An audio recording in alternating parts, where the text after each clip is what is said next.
Assessment of ഇൻഡിവിജ്വലിൻ്റെ കേസിൽ പ്രോബ്ലമാണ് ചെയ്തുകൊണ്ടിരിക്കുന്നത്. അപ്പോൾ അടുത്തൊരു ക്വസ്റ്റ്യൻ നോക്കുക. അതിൽ 2 ടാക്സ് റെജീമിൽ നമ്മൾ ചെയ്യണം. അതായത് ഓൾഡിലും നോക്കണം, അതുപോലെ തന്നെ ന്യൂ ടാക്സ് റെജീം പ്രകാരം എങ്ങനെയാണെന്നുള്ളതും കാൽക്കുലേറ്റ് ചെയ്യുന്ന രണ്ടും വരുന്നൊരു ക്വസ്റ്റ്യനാണ്. അതിൽ രണ്ടിലത്തെ ചെറിയ ഐറ്റംസ് മാത്രം വരുന്നത്. അപ്പോൾ അതിൽ question: mister Vineeth has A salary income of 10 lakh. His total investment under section 80C is 1.7 lakh under ELSS. ELSS എന്ന് പറയുന്നത് ഇക്വിറ്റി ലിങ്ക്ഡ് സേവിങ്സ് സ്കീമാണ്. Then 1.7 lakh under ELSS, PF, LIC premium and principal instalment of home loan. ഇത്രയും വരുന്ന 1.7 lakh ആണ്. അപ്പോൾ തന്നെ നിങ്ങൾക്കറിയാം എന്താ ETCയിൽ മാക്സിമം നമുക്ക് കിട്ടുന്ന എമൗണ്ട് ഓഫ് ഡിഡക്ഷൻ എന്ന് പറയുന്നത് 1.5 lakh വരെ കിട്ടുക. Further he pays medical insurance four himself and his wife of ₹28,000. എന്ത് ചെയ്യുന്നുണ്ട്? Medical insurance premium 28,000. അവിടെ ലിമിറ്റ് നമുക്ക് എങ്ങനെയാണ് വരിക? നമ്മൾ 80Dയിൽ പഠിച്ചിട്ടുണ്ട്. മെഡിക്കൽ ഇൻഷുറൻസ് നമ്മൾ അടയ്ക്കുന്നുണ്ട്. അങ്ങനെയാണെന്നുണ്ടെങ്കിൽ നമുക്ക് കിട്ടുന്ന ഡിഡക്ഷൻ എന്ന് പറയുന്നത് 25,000 ആണ് ഫോർ സെൽഫ് ആൻഡ് ഫാമിലി എന്ന് പറയുന്നത്. അതായത് വൈഫിനും കൂടെ ആവുന്ന സമയത്ത് പാരൻസും കൂടെ വരുന്നുണ്ടെങ്കിൽ എക്സ്ട്രാ ഒരു 25,000 കിട്ടും. അത് നമ്മൾ അപ്പം പഠിച്ചിട്ടുണ്ട്. Then he has paid home loan interest of ₹75,000 in financial year 2023-24. ഇനി ഹോം ലോണിൻ്റെ ഇൻട്രസ്റ്റ് ആയിട്ട് 75,000 വന്നിട്ടുണ്ട്. ഈ ഹോം ലോണിൻ്റെ ഇൻട്രസ്റ്റ് എന്ന് പറയുന്നത് നമ്മൾ 2 രീതിയിലാണ് ട്രീറ്റ് ചെയ്യുന്നത്, അല്ലെങ്കിൽ 2 ഭാഗത്തായിട്ടാണ് നമ്മളത് പഠിച്ചിട്ടുണ്ടാവുക. ഒന്ന്, ഇൻകം ഫ്രം ഹൗസ് പ്രോപ്പർട്ടീൻ്റെ കേസിൽ നമുക്ക് എന്ത് ചെയ്യാം? 2 lakh വരെ നമുക്ക് എമൗണ്ട് ഡിഡക്ഷനായിട്ട് ക്ലെയിം ചെയ്യാം as interest of house property എന്ന് പറയുന്നത്. പ്രീവിയസ് ഇയറിൽ നമ്മൾ എടുത്തിരിക്കുന്ന ഇൻട്രസ്റ്റ്, പ്രീവിയസ് ഇയറിൽ എടുത്തിട്ടുള്ള ഒരു ലോണാണെങ്കിൽ ആ ലോണിൻ്റെ ഇൻട്രസ്റ്റ് എമൗണ്ട് നമുക്ക് 2 lakh വരെ ക്ലെയിം ചെയ്യാനുള്ള ഓപ്ഷൻ ഏതിലുണ്ട്? ഹൗസ് പ്രോപ്പർട്ടിയുടെ അണ്ടറിൽ നമ്മൾ പഠിച്ചിട്ടുണ്ടാകും. അവിടെ തന്നെ പ്രീ കൺസ്ട്രക്ഷൻ പീരീഡ് ആണെന്നുണ്ടെങ്കിൽ അവിടെ 1/5 പോർഷൻ ക്ലെയിം ചെയ്യാവുന്നതുണ്ട്. അത് നമ്മൾ പ്രീവിയസ് ഇയറിന് മുന്നേ എടുത്തിരിക്കുന്ന ലോണാണെങ്കിലാണ്. പ്രീവിയസ് ഇയറിൽ എടുത്തിരിക്കുന്ന ലോണാണെങ്കിൽ 2 lakh വരെ നമുക്ക് എന്ത് ചെയ്യാനുള്ള ഓപ്ഷൻ ഉണ്ട്? ഡിഡക്ഷനായിട്ട് ക്ലെയിം ചെയ്യാനുള്ളൊരു ഓപ്ഷൻ ഉണ്ട്. ദെൻ അനദർ വൺ, നമ്മൾ ഈ ഡിഡക്ഷൻസ് പഠിച്ചപ്പോഴും പറഞ്ഞിട്ടുണ്ടാകും. ഈ ഒരു 2 lakhന് പുറമെ നമുക്ക് എന്ത് ചെയ്യാം? ഹോം ലോണിന് വേണ്ടിയിട്ട് ലോൺ എടുത്തിട്ടുണ്ടെങ്കിൽ അതിൻ്റെ ഇൻട്രസ്റ്റ് നമുക്ക് ക്ലെയിം ചെയ്യാനുള്ള ഓപ്ഷൻ ഉണ്ട്. ഇവിടെ 2 സ്ഥലത്ത് നമ്മൾ ഈ ഹോം ലോൺ ഇൻട്രസ്റ്റ് പഠിച്ചിട്ടുണ്ട്. അത് സെപ്പറേറ്റ് ആയിട്ട് തന്നെയാണ് പഠിച്ചിട്ടുള്ളത്. ഇനി ഇവിടെ നമുക്ക് പറഞ്ഞിട്ടുള്ളത് 75,000 ആണ്. അപ്പോൾ നമുക്ക് ആദ്യത്തെ സെക്ഷൻ പറയുകയാണെന്നുണ്ടെങ്കിൽ ഹൗസ് പ്രോപ്പർട്ടീൻ്റെ അണ്ടറിൽ തന്നെ നമുക്ക് എന്ത് ചെയ്യാം? 75,000 ക്ലെയിം ചെയ്യാം. 2 lakh വരെ ഉള്ളത് അവിടെ തന്നെ നമുക്ക് ക്ലെയിം ചെയ്യാം. അതിനും കൂടുതലുണ്ടെങ്കിൽ നമുക്ക് എന്ത് നോക്കിയാൽ മതി? ഡിഡക്ഷനിലേക്ക് പോയാൽ മതി. ഓക്കെ. ദെൻ ഇതിൻ്റെ ആൻസർ എങ്ങനെയാണ് വരിക? ഇവിടെ നമുക്ക് സാലറി ഇൻകം 10 lakh ആണ് പറഞ്ഞിട്ടുള്ളത്. വേറൊരു സോഴ്സ് എത്തി ഇൻകം പറഞ്ഞിട്ടില്ല. അപ്പോൾ 10 lakh ആണ് നമ്മളുടെ സാലറി ഇൻകം. അത് തന്നെയായിരിക്കും നമ്മളുടെ ഗ്രോസ് ടോട്ടൽ ഇൻകം, വേറെ ഹെഡ്സ് ഇല്ലാത്തത് കൊണ്ട്. ഇനി ഡിഡക്ഷനായിട്ട് നമുക്ക് എന്തൊക്കെ ക്ലെയിം ചെയ്യാനുള്ള ഓപ്ഷൻ ഉണ്ട് ഇവിടെ? ഒന്ന്, സെക്ഷൻ 24 പ്രകാരം നമുക്ക് സ്റ്റാൻഡേർഡ് ഡിഡക്ഷൻ 24ൽ നമുക്ക് സ്റ്റാൻഡേർഡ് ഡിഡക്ഷനായിട്ട്, അത് ഹൗസ് പ്രോപ്പർട്ടീൻ്റെ കേസത്തതാണ്. 24 സെക്ഷൻ നിങ്ങൾ എപ്പോഴും നോക്കി വെക്കണം. 24 എന്ന് പറയുന്നത് ഹൗസ് പ്രോപ്പർട്ടീൻ്റെ അണ്ടറിൽ വരുന്ന ഡിഡക്ഷനാണ്. അതിൽ വരുന്നത് ഒന്ന് സ്റ്റാൻഡേർഡ് ഡിഡക്ഷൻ 30% വരും. അതുപോലെ ഈ പ്രീ കൺസ്ട്രക്ഷൻ പീരീഡത്തെ ലോണ് ആൻഡ് പ്രീവിയസ് ഇയറിൽ എടുത്തിരിക്കുന്ന ലോണ്, ഇതിൻ്റെ രണ്ടിൻ്റെ ഇൻട്രസ്റ്റ്, ഇതാണ് 24ൽ പറയുന്നത്. അപ്പോൾ ഈ 24 പ്രകാരം നമുക്ക് 75,000 ഡിഡക്റ്റ് ചെയ്യാം. മാക്സിമം 2 lakh വരെയാണ് നമുക്ക് ഡിഡക്റ്റ് ചെയ്യാനുള്ള ഓപ്ഷൻ. അപ്പോൾ അതിൽ 75,000 ഹോം ലോണിൻ്റെ ഇൻട്രസ്റ്റ് നമുക്ക് ഡിഡക്റ്റ് ചെയ്യാം. ദെൻ രണ്ടാമത് നമുക്ക് ഡിഡക്റ്റ് ചെയ്യാനുള്ളത് ATCൻ്റെ ഡിഡക്ഷനാണ്. ATCയിൽ ഇവിടെ പറഞ്ഞിട്ടുള്ളത് പല കാര്യങ്ങളും ഇതിൽ ഇൻക്ലൂഡഡ് ആണ്. ബട്ട് മാക്സിമം എമൗണ്ട് എന്ന് പറയുന്നത് നമുക്ക് 1.5 വരെ ക്ലെയിം ചെയ്യാൻ പറ്റുള്ളൂ. ഇവിടെ നമുക്ക് 1.7 ആണ് തന്നിട്ടുള്ളത്. അപ്പോൾ അത് നമ്മൾ ലിമിറ്റ് ഇട്ട് 1.5, അതായത് 1,50,000 വരെ നമുക്ക് ക്ലെയിം ചെയ്യാനുള്ള ഓപ്ഷനുള്ളൂ ATCയിൽ. അപ്പോൾ അത് നമുക്ക് ക്ലെയിം ചെയ്യാം. ദെൻ മൂന്നാമതൊരു ഡിഡക്ഷൻ എന്ന് പറയുന്നത് മെഡിക്കൽ ഇൻഷുറൻസ് പ്രീമിയമാണ്. മെഡിക്കൽ ഇൻഷുറൻസ് പ്രീമിയം എന്ന് പറയുമ്പം 28,000 ആണ് തന്നിട്ടുള്ളത്. പക്ഷേ അതിൻ്റെ ലിമിറ്റ് എന്ന് പറയുന്നത് 25,000 ആണ് ഫോർ സെൽഫ് ആൻഡ് ഫാമിലി. അപ്പോൾ ഇത് 3 നമുക്ക് ഡിഡക്റ്റ് ചെയ്യാം. ഡിഡക്റ്റ് ചെയ്ത് കഴിഞ്ഞാൽ നമുക്ക് എന്ത് കിട്ടും? ടാക്സബിൾ ഇൻകം എത്രയാണെന്നുള്ളത് കിട്ടും. ഇത് നമ്മൾ നോർമൽ പ്രൊവിഷൻസിലാണ് ചെയ്യുന്നത്, നമ്മൾ ഇതുവരെ പഠിച്ചതുപോലെ തന്നെ. അപ്പോൾ 7.5 ലാക്കാണത്, 7,50,000 ആണ്. അതിന് നമ്മൾ നോർമൽ ടാക്സ് റേറ്റ് കാണുക, അതായത് അപ് ടു 2,50,000 നിൽ and balance 2,50,000 to 5 lakh വരെയുള്ളതിന് 5% tax rate കാണാൻ അറിയാലോ. അപ്പോൾ ഇത് എത്ര ഉണ്ടാകും? 2,05,000 to, അതായത് 2,50,000 to 5 lakh വരെ എന്ന് പറയുമ്പോൾ അവിടെ 2,50,000 എമൗണ്ട് ഉണ്ടാകും. അതിന് മുകളിൽ 5% കാണുക, 12,500.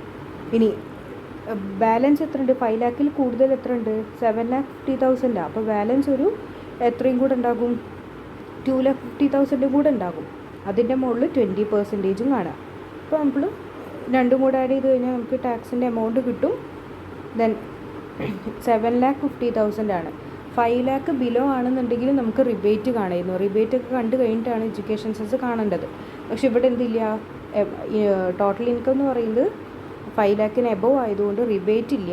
അപ്പോൾ നമുക്ക് നേരിട്ട് ഇതിൻ്റെ മുകളിൽ എഡ്യൂക്കേഷൻ സെസ് 4% കാണാം. ടോട്ടൽ ടാക്സ് പേയബിൾ എന്ന് പറയുന്നത് 65,000 ആണ്. ഇതാണ് നോർമൽ പ്രൊവിഷനിൽ നമുക്ക് ചെയ്യാനുള്ളത്. നോർമൽ പ്രൊവിഷൻ ആവുന്ന സമയത്ത് ഈ പറഞ്ഞിരിക്കുന്ന ഡിഡക്ഷൻസ് ഒക്കെ നമുക്ക് ക്ലെയിം ചെയ്യാം എന്നുള്ളതാണ് അവിടെ ശ്രദ്ധിക്കേണ്ടത്. ഇനി അണ്ടർ ന്യൂ ടാക്സ് റെജീം അല്ലെങ്കിൽ ഡിഫോൾട്ട് ടാക്സ് റെജീം അവിടെ ഡിഫറൻസ് എന്താ വരിക? ഗ്രോസ് ടോട്ടൽ ഇൻകം 10 lakh തന്നെ, പക്ഷേ ഈ പറഞ്ഞിരിക്കുന്ന ഡിഡക്ഷൻസ് ഒന്നും ക്ലെയിം ചെയ്യാനുള്ള ഓപ്ഷൻ പുതിയ ടാക്സ് റെജീമിലില്ല. നമുക്ക് എന്തില്ല, ഡിഡക്ഷൻസ് ക്ലെയിം ചെയ്യാൻ പറ്റില്ല. അപ്പോൾ ഈ ടോട്ടൽ 10 lakh നമുക്ക് എന്ത് ടാക്സബിളായിട്ട് മാറുന്നുണ്ട്. ദെൻ അതിൻ്റെ മുകളിൽ ടാക്സ് ലയബിലിറ്റി എങ്ങനെയാണ് കാണാം? ടാക്സ് സ്ലാബ് നമ്മൾ കഴിഞ്ഞ ക്ലാസ്സിൽ ഡിസ്കസ് ചെയ്തിട്ടുണ്ട്. അപ് ടു 3 lakh നില്ലാണ്. Then 3 to 6 lakh 5%. 3 to 6 lakh എന്ന് പറയുമ്പോൾ അവിടെ എമൗണ്ട് എത്ര ഉണ്ടാവുക? 3 lakh ഉണ്ടാവും. അപ്പോൾ ആദ്യത്തെ 3 lakhൻ്റെ മുകളിൽ നമ്മൾ 5% കണ്ടു, 15,000. ഇനി ബാലൻസ് ഇനിയും ഉണ്ട്, 6 lakh വരെ ആയിട്ടുള്ളൂ. ഇനി ബാലൻസ് എത്ര ഉണ്ട്? അടുത്ത സ്ലാബ് എന്ന് പറയുന്നത് 6 to 9 lakh ആണ്. 6 to 9 lakh എന്ന് പറയുമ്പോൾ അവിടെ ഒരു 3 ലക്ഷം ഉണ്ടാകും. ആ 3 ലക്ഷത്തിൻ്റെ മുകളിൽ 10% കണ്ടു, 30,000. 9 lakhും അല്ല, ടോട്ടൽ 10 lakh. അപ്പം ഇനി ഒരു ബാലൻസ് 1 lakh കൂടെ ഉണ്ട്. ആ 1 lakhൻ്റെ മുകളിൽ 15% കണ്ടു, അത് 15,000. ടോട്ടൽ 60,000 കിട്ടി. ഇവിടെയും റിബേറ്റിൻ്റെ ന്യൂ ടാക്സ് റെജീമിൽ റിബേറ്റ് എന്ന് പറയുന്നത് അപ് ടു 7 lakh വരെ ഇൻകം ഉള്ള ഒരാളാണെന്നുണ്ടെങ്കിൽ റിബേറ്റ് കിട്ടും എന്നുള്ളതാണ്. ഇവിടെ എത്ര ഉണ്ട്? 10 lakh ഉണ്ട്. അപ്പോൾ ഇവിടെ റിബേറ്റ് ക്ലെയിം ചെയ്യാനുള്ള ഓപ്ഷൻ നമുക്കില്ല. നേരിട്ട് അതിൻ്റെ മുകളിൽ എഡ്യൂക്കേഷൻ സെസ് 4% കാണുക, ടോട്ടൽ ടാക്സ് പേയബിൾ എത്രയാണെന്നുള്ളത് കിട്ടും.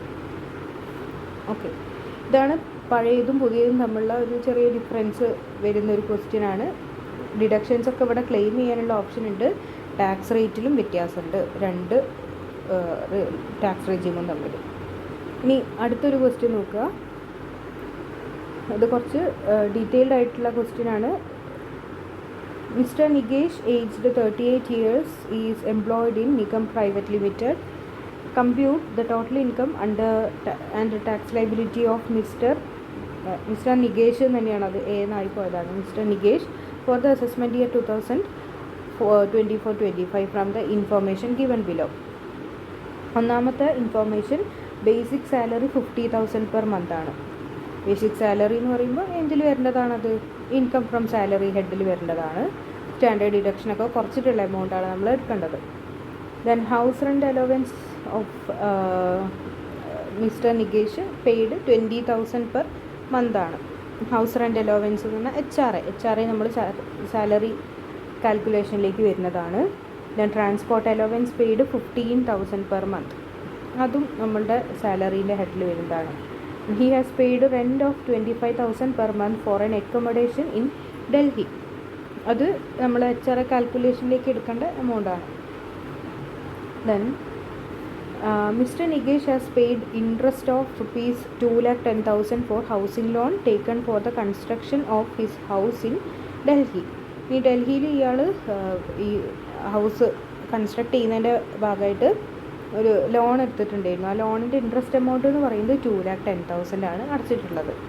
The construction of the house is completed in March 2024 and his parents lived in that house.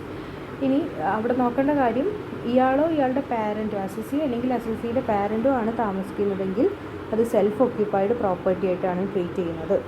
അതല്ല നമ്മൾ വാടകയ്ക്ക് കൊടുക്കുകയാണെന്നുണ്ടെങ്കിൽ അത് ലെറ്റ് ഔട്ട് പ്രോപ്പർട്ടി ആയിട്ട് മാറും.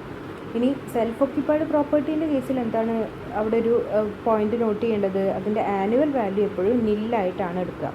അതിന്ന് ക്ലെയിം ചെയ്യാൻ പറ്റുന്ന ആകെ ഒരു ഡിഡക്ഷൻ എന്ന് പറയുന്നത് അത് കൺസ്ട്രക്ഷൻ വേണ്ടി എടുത്തിട്ടുള്ള ലോൺ ഉണ്ടെങ്കിൽ ആ ലോണിൻ്റെ ഇൻട്രസ്റ്റ് എമൗണ്ട് എന്ത് ചെയ്യാം, നമുക്കതൊന്ന് ഡിഡക്റ്റ് ചെയ്യാവുന്ന ഒരു ഐറ്റം, അത് മാത്രമാണ് അതിൽ ഡിഡക്റ്റ് ചെയ്യാവുന്ന ഐറ്റം.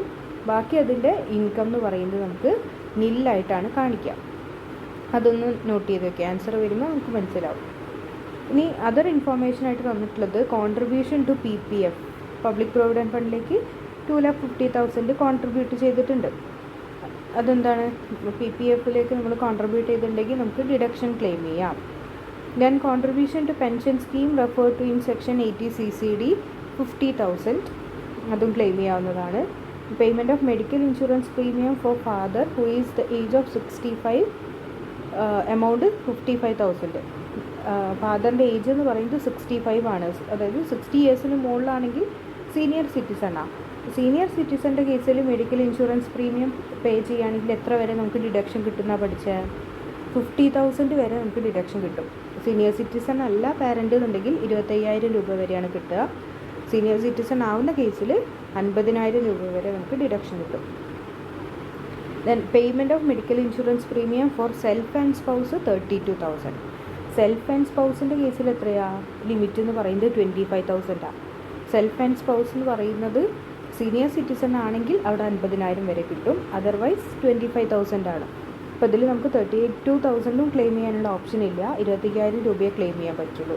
ഇവിടെ 55,000 ക്ലെയിം ചെയ്യാനുള്ള ഓപ്ഷൻ ഇല്ല, നമുക്ക് 50,000 വരെ ക്ലെയിം ചെയ്യാനുള്ള ഓപ്ഷൻ ഉള്ളൂ. അത്രയാണ് ഈ ക്വസ്റ്റ്യനിലുള്ള ഐറ്റംസ്. ഇനി ഇത് നമുക്ക് ചെയ്യേണ്ടത് ടാക്സ് റെജീം ഏതാണോ അതിൻ്റെ ബേസിലാണ് നമ്മൾ കാൽക്കുലേറ്റ് ചെയ്യേണ്ടത്. അപ്പോൾ ആദ്യം നമുക്ക് എന്ത് ചെയ്യാം, നോർമലി നമുക്ക് അറിയണത് വെച്ച് നോക്കാം. നോർമൽ ടാക്സ് റെജീമിൽ എങ്ങനെയാണ് ചെയ്യുന്നത്, ട്രീറ്റ്മെൻറ്റ്സ് എങ്ങനെയൊക്കെയാണ് വരുന്നത്. ഒന്നാമത്തത് നമുക്ക് ഹെഡ് പറഞ്ഞിട്ടുള്ളത് സാലറി ഹെഡ് ആയിരുന്നു. ക്വസ്റ്റ്യൻ ഒന്ന് നോക്കുക. സാലറി ആയിട്ട് ഇയാൾ 50,000 ആണ് റിസീവ് ചെയ്യുന്നത്. സോ 50,000 × 12 എന്ന് പറയുമ്പോൾ 6 lakh ഇയാൾക്ക് സാലറി എന്ന് വരുന്ന ഹെഡ്. ഇനി എമൗണ്ട് സാലറി ആയിട്ട് കിട്ടുന്നത്. ഇനി അതിൻ്റെ കൂടെ നമ്മളോട് പറഞ്ഞിട്ടുള്ളത് HRA ഉണ്ട്, ട്രാൻസ്പോർട്ട് അലോവൻസും ഉണ്ട്. ട്രാൻസ്പോർട്ട് അലോവൻസ് 15,000 പറഞ്ഞത്. സോ 15,000 × 12 എന്ന് പറയുമ്പോൾ 1,80,000. ഇനി HRA നമ്മൾ എങ്ങനെയായിരുന്നു കാണാം, HRA കാണുമ്പോൾ അത് പാർഷ്യലി എക്സംപ്റ്റഡ് ആണ്. എന്താണ്, ഒരു ലിമിറ്റ് വരെ നമുക്കത് എക്സംഷൻ കിട്ടുന്നുണ്ട്. ഏതാ അതിൻ്റെ എക്സംഷൻ എന്ന് പറയുന്നത് നമ്മൾ 3 കണ്ടീഷൻ നോക്കിയിട്ട് വിച്ച് ഈസ് ലെസ് അതായിരിക്കും നമ്മൾ സാധാരണ HRAൻ്റെ കാൽക്കുലേഷനിലേക്ക് എടുക്കുന്നത്. എങ്ങനെയൊക്കെയാണ്, HRA റിസീവ്ഡ് 2,40,000 ആണ്. അതിന് നമ്മൾ എന്ത് ചെയ്യും, എക്സംപ്റ്റഡ് എമൗണ്ട് എത്രയാണോ അത് നമ്മൾ കാൽക്കുലേറ്റ് ചെയ്യാറുണ്ട്. എക്സംപ്റ്റഡ് എമൗണ്ട് ഇവിടെ നോക്കുക, ഇതാണ് exempted. Least of the following ആണ് എക്സംപ്റ്റഡ് ആയിട്ട് കാണിക്കുക. 3 എന്തൊക്കെയാണ്, ആക്ച്വൽ HRA റിസീവ്ഡ് 2,40,000. രണ്ടാമത്തത് actual rent paid over 10% of സാലറിയാണ് രണ്ടാമത്തെ പോയിന്റ് നോക്കേണ്ടത്. ആക്ച്വൽ റെൻറ്റ് പെയ്ഡ് എത്രയാണ്, ആക്ച്വൽ റെൻറ്റ്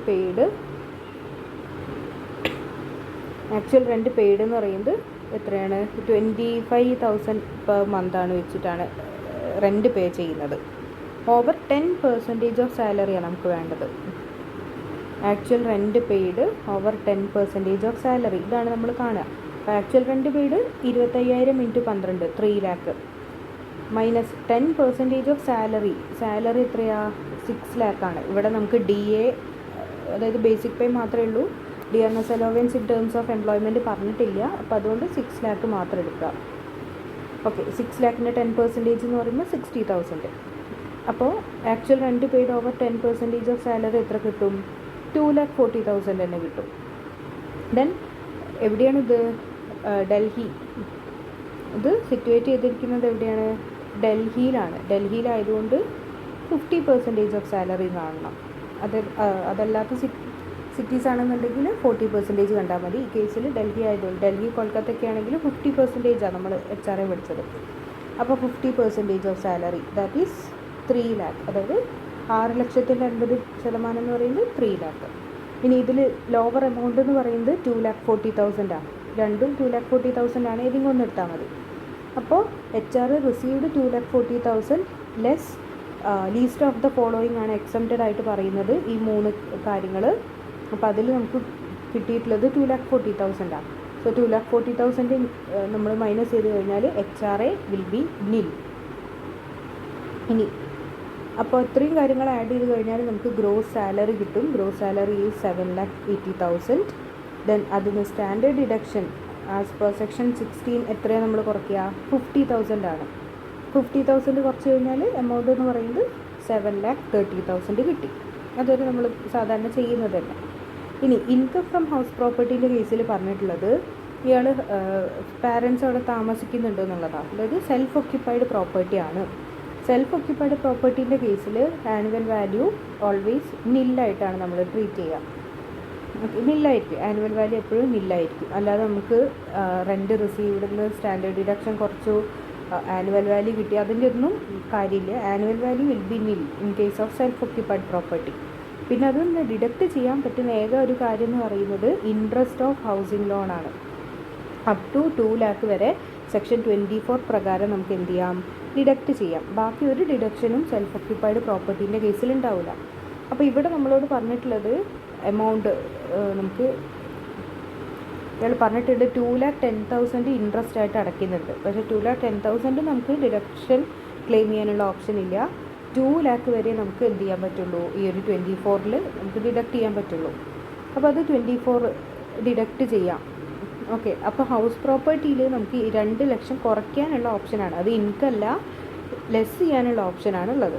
അപ്പോൾ 7,30,000 ഇൻകം ഫ്രം സാലറി ഉണ്ട്. ആൻഡ് ഇൻകം ഫ്രം ഹൗസ് പ്രോപ്പർട്ടിയിൽ നമുക്ക് 2 ലക്ഷം കുറയ്ക്കാനുള്ളത് നെഗറ്റീവ് ഫിഗറാണ്. അപ്പോൾ ടോട്ടൽ ഗ്രോസ് ടോട്ടൽ ഇൻകം എന്ന് പറയുന്നത് 5,30,000 കിട്ടി. ഇനി അതിൽ നമുക്ക് എന്ത് ചെയ്യാം? ETC പ്രകാരമുള്ള ഡിഡക്ഷൻസ് കുറയ്ക്കാം. ചാപ്റ്റർ 6A ഡിഡക്ഷൻ അതും കൂടെ നോട്ട് ചെയ്യണം. ചാപ്റ്റർ 6A ഡിഡക്ഷൻസിൽ നമുക്ക് ഒന്നുള്ളത് കോൺട്രിബ്യൂഷൻ ടു പബ്ലിക് പ്രൊവിഡൻറ്റ് ഫണ്ടാണ്. എമൗണ്ട് 1,50,000. മാക്സിമം 1,50,000 വരെ നമുക്കതിൽ ക്ലെയിം ചെയ്യാനുള്ള ഓപ്ഷനുള്ളൂ. ദെൻ 80 CCD അതിൽ നമുക്ക് എന്താ ഓൺ കോൺട്രിബ്യൂഷൻ ടു പെൻഷൻ സ്കീമാണ് പറഞ്ഞിട്ടുള്ളത്. അപ്പം നമുക്ക് 50,000 എന്ത് ചെയ്യാം? ഡിഡക്റ്റ് ചെയ്യാം. ദെൻ 80D ഉണ്ട്. 80Dയിൽ മെഡിക്കൽ ഇൻഷുറൻസ് പ്രീമിയം നമ്മൾ പറഞ്ഞു. സെൽഫ് ആൻഡ് സ്പൗസ് അവിടെ പറഞ്ഞിട്ടുള്ളത് എന്തല്ല, സീനിയർ സിറ്റിസൺ അല്ല. അപ്പോൾ അവിടെ 25,000 രൂപ ക്ലെയിം ചെയ്യാം. ദെൻ ഫാദറിൻ്റെ കേസിൽ ഫാദർ സീനിയർ സിറ്റിസൺ ആണ്. അപ്പോൾ അതിൽ 50,000 ക്ലെയിം ചെയ്യാം. ടോട്ടൽ 75,000 മെഡിക്കൽ ഇൻഷുറൻസ് പ്രീമിയം എന്നുള്ള രീതിയിൽ 80Dയിൽ നമുക്ക് ഡിഡക്റ്റ് ചെയ്യാൻ പറ്റുന്നത്. സോ ടോട്ടൽ 2,75,000 നമുക്ക് ഡിഡക്ഷൻ ക്ലെയിം ചെയ്യാം. And final amount total income എന്ന് പറയുന്നത് 2,50,000 ആണ്, 55,000 ആണ്. ഇനി അതിൻ്റെ മുകളിൽ ടാക്സ് ലയബിലിറ്റി എങ്ങനെയാണ് കാണുക?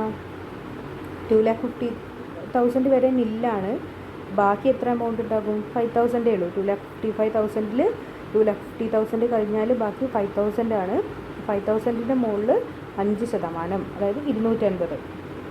ദെൻ റിബേറ്റ് നമ്മൾ ടാക്സ് ലയബിലിറ്റി കണ്ട ഡയറക്റ്റ്ലി റിബേറ്റിലേക്കാണ് നോക്കേണ്ടത്. എമൗണ്ട് ടോട്ടൽ ഇൻകം എന്ന് പറയുന്നത് 5 lakhന് കുറവാണോ? 5 lakhന് കുറവാണെങ്കിൽ റിബേറ്റ് നമുക്ക് ക്ലെയിം ചെയ്യാം. അപ്പോൾ എത്ര എമൗണ്ട്? ഈ എൻ്റയർ എമൗണ്ടും റിബേറ്റ് നമുക്ക് ക്ലെയിം ചെയ്യാം. 250 രൂപയും റിബേറ്റായിട്ട് മാറും. ആൻഡ് ഫൈനൽ ടാക്സ് ലയബിലിറ്റി നില്ലായിരിക്കും. ഓക്കെ, ഈ റിബേറ്റും കൂടെ കണ്ടു കഴിഞ്ഞിട്ടാണ് പിന്നെ നമ്മൾ സർചാർജോ അല്ലെങ്കിൽ എഡ്യൂക്കേഷൻ സെസ്സൊക്കെ ഉണ്ടോ എന്നുള്ളത് ചെക്ക് ചെയ്യേണ്ടത്. അപ്പോൾ ഇതാണ് നോർമൽ കേസിൽ നമ്മൾ ചെയ്യാനുള്ളത്. നോർമൽ പ്രൊവിഷൻ അല്ലെങ്കിൽ ഓൾഡ് ടാക്സ് റെജീം പ്രകാരം ചെയ്യാനുള്ളത്. അവിടെ നിങ്ങൾ ഓരോന്നിൻ്റെ ട്രീറ്റ്മെൻറ്റ് ഒക്കെ സാലറി, HRA എങ്ങനെ എടുത്തു, ദെൻ ഹൗസ് പ്രോപ്പർട്ടീൻ്റെ കേസ് ഇതൊക്കെ നോക്കുക. ഇനി ന്യൂ ടാക്സ് റെജീമിൽ എന്ത് ഡിഫറൻസ് ആണുള്ളത് നോക്കാം. അതിൽ സാലറി നമുക്ക് 50,000 × 12 6 lakh തന്നെ ഉണ്ടാകും. ആൻഡ് ട്രാൻസ്പോർട്ട് അലോവൻസിൽ നമുക്ക് മാറ്റമൊന്നുമില്ല. അതും പുതിയതിലും പഴയതിലും ഒരുപോലെ തന്നെയാണ് ട്രാൻസ്പോർട്ട് അലോവൻസ് വരുന്നത്. 15,000 × 12 1,80,000.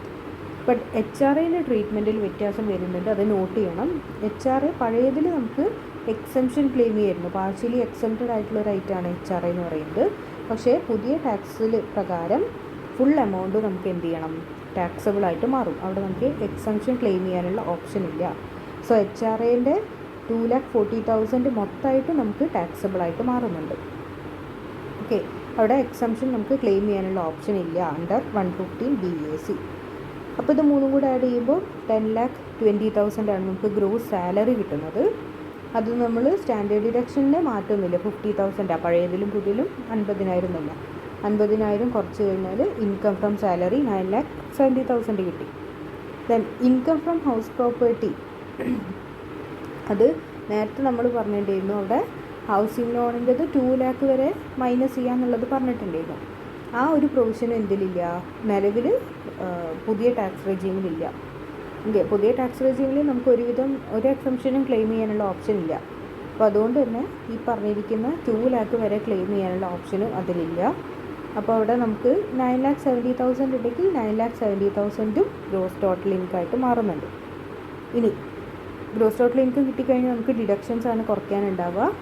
ഡിഡക്ഷൻ നേരത്തെ നമ്മൾ 80Cയും 80D ഒക്കെ കുറച്ചിട്ടുണ്ടാകും. പക്ഷേ പുതിയ ടാക്സ് റെജീം പ്രകാരം ഒരു ഡിഡക്ഷനും നമുക്ക് കുറയ്ക്കാനുള്ള ഓപ്ഷൻ ഇല്ല.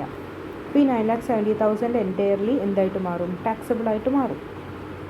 ഇനി ഇതിൻ്റെ മുകളിൽ ടാക്സ് ലയബിലിറ്റി കാണുമ്പോൾ എന്താ നമുക്ക് ചെയ്യുക, ടാക്സ് റേറ്റിൽ ഡിഫറൻസ് ഉണ്ട്. ഫസ്റ്റ് 3 lakh നില്ലായിരിക്കും, അടുത്ത 3 lakh എന്ന് പറയുന്നത്, അതായത് 3 lakh to 6 lakh വരെയുള്ള സ്ലാബിൽ 5% കാണാം, 15,000. ഇനി അടുത്ത 3 lakh, അതായത് 6 lakh to 9 lakh വരെയുള്ള സ്ലാബ്, അതിൽ 10%, ദാറ്റ് ഈസ് 30,000. ഇനി 9 lakh എബോവ് എത്രയേ ഉണ്ടാവുള്ളൂ, ഇതിൽ 70,000 രൂപ, 70,000ൻ്റെ 15%, 10,500, ടോട്ടൽ 55,500. ഇനി ഇതിന് പുതിയ ടാക്സിൽ നമുക്ക് എങ്ങനെയാണ് ഇത് വരുന്നത്, റിബേറ്റ് വരുന്നത് 7 lakh വരെ ഇൻകം ഉണ്ടെങ്കിൽ റിബേറ്റ് കിട്ടുന്ന. ഇവിടെ 9,70,000 ഉണ്ട്, അതുകൊണ്ട് റിബേറ്റ് ക്ലെയിം ചെയ്യാനുള്ള ഓപ്ഷൻ ഇല്ല. നേരിട്ട് എന്ത് ചെയ്യുക, എഡ്യൂക്കേഷൻ സെസ് 4% കാണുക, അത് രണ്ടും കൂടെ ആഡ് ചെയ്താൽ ടോട്ടൽ ടാക്സ് ലയബിലിറ്റി കിട്ടി. ഓക്കെ, അപ്പോൾ ഇതിലൊരുവിധം കുറച്ച് അധികം ഇൻഫോർമേഷൻസ് ഒക്കെ ഉണ്ട്, ഓരോന്നിൻ്റെയും ട്രീറ്റ്മെൻറ്റ് ഉണ്ട്. അപ്പോൾ അതിൽ പഴയതിൽ കിട്ടുന്ന പല ഡിഡക്ഷനും കാര്യങ്ങളും പുതിയ സിസ്റ്റത്തിൽ കിട്ടുന്നില്ല, അതാണ് നമ്മളോട് നോട്ട് ചെയ്ത് വെക്കേണ്ടത്. ഓക്കെ.